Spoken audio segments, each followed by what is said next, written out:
Harshu, breakfast കഴിക്കാൻ വാ. അമ്മ, എനിക്ക് ബ്രേക്ക്ഫാസ്റ്റ് വേണ്ട. അതെന്ത്? ഇത് കഴിച്ചാൽ മതി. നിനക്ക് വേണ്ടി പ്രത്യേകം ബ്രേക്ക്ഫാസ്റ്റ് ഒന്നും ഉണ്ടാക്കാൻ പറ്റത്തില്ല.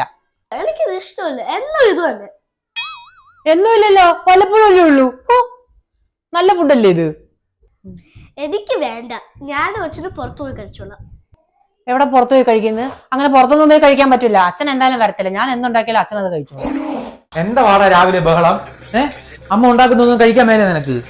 അവന് ഞാനുണ്ടാക്കുന്ന ബ്രേക്ക്ഫാസ്റ്റ് കഴിക്കാൻ മേലെന്ന്. അതാണ് ഇവിടുത്തെ ബഹളം. എന്തടേ നിനക്ക് രാവിലെ അമ്മ ഉണ്ടാക്കുന്ന കഴിക്കാൻ വയ്യേ? അച്ഛന് ബ്രേക്ക്ഫാസ്റ്റ് എന്താന്ന് അറിഞ്ഞൂടാ. നമ്മള് വെളിയിൽ പോയി കഴിക്കാം. അങ്ങനെ വെളിയിലൊന്നും പോയി കഴിക്കാൻ പറ്റില്ല.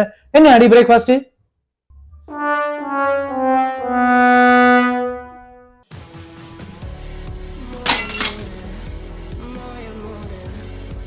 നീ പറഞ്ഞതാ കറക്റ്റ്. വാടാ നമുക്ക് പുറത്തു പോയി കഴിക്കാം.